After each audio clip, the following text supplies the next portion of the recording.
Okay, so this is the first movement, Children of the Carn, and these were characters I created back in 2012, 2011, 2012. Actually, during the production of The Outcasters, a Society of Short Stories. Excuse me. So I published my second novel, and I put these characters in here. When you look at the novel, if you were to actually purchase it, if you bother to, it's in black and white, and this is the color version.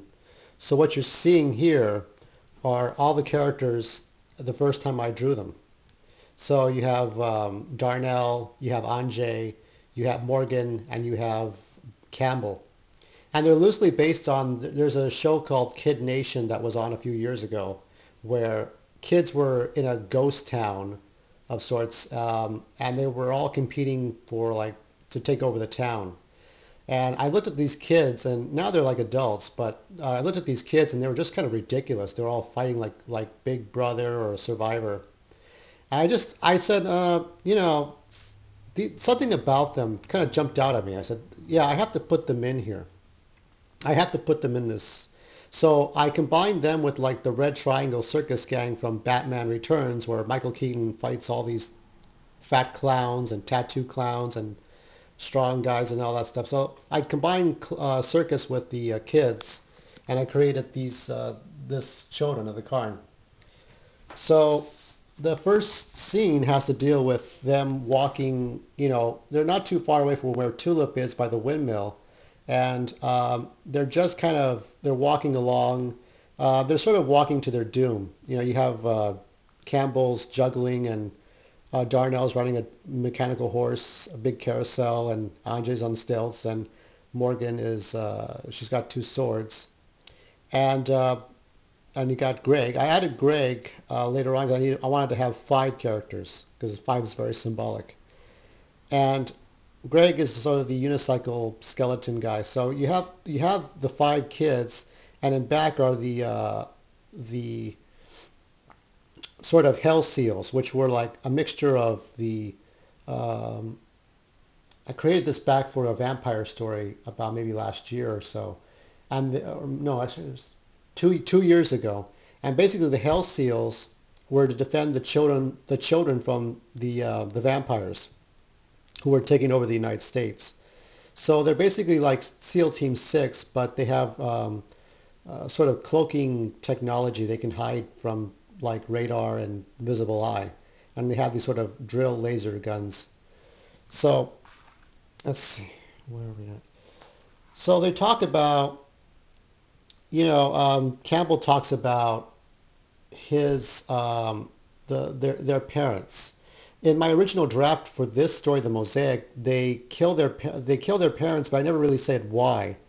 And I decided I kind of thought about the furries, which are a non-fictional group of people who dress up in cat, dog, and bird suits, and they have this sort of sexual, sort of conservative, subconscious sexual fetish along with dressing up as animals.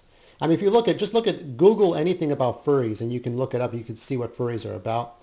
But basically, in the future, the furries are people who want to legalize bestiality. The backstory is they want to legalize the right to have sex with animals, and they force their kids to have sex with the animals. So eventually, the kids turned on their masters and they killed them, burned them alive, or whatever they did, and they took over. They're going to try to take over the Mars City with their own constitution. And so here there's a bit of a conflict between Campbell and Morgan because, Morgan, you know, really doesn't want to talk about what they had to do, but, she still defends her parents in some aspect, but Campbell just didn't care anymore. So, I mean, there's a division between the kids. And let me see. This is the next page. They're trying to figure out what to do because now there's somebody out there.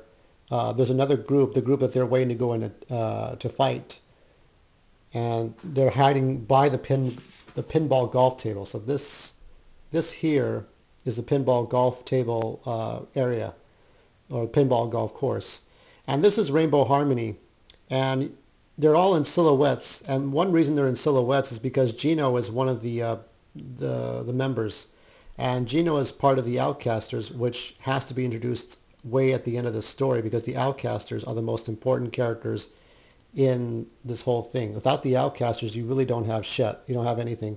So the Outcasters are extremely important. So I didn't want to introduce Gino technically before Drake, who comes in later. So Gino's in a silhouette. So I kind of just, that was the compromise. And so they're, Campbell and the Hell Seals are ready to do battle. And as a result, they all get killed. So, later on, they're going to do battle. Gino's going to do battle with the Devastators. So there's going to be a whole bunch of things going on. So Campbell's dead, Greg is dead, and these are the Skullcap mercenaries. They're just going to, they're work for hire, but they come to form an army for Rainbow Harmony. So this is the result. They killed the Hell Seals. This is what they look like without their technology activated. And at that point, Damon makes a threat. He threatens the children to give up, and the children say, no, fuck you. And we find out what happens after that. It's pretty much that they get killed.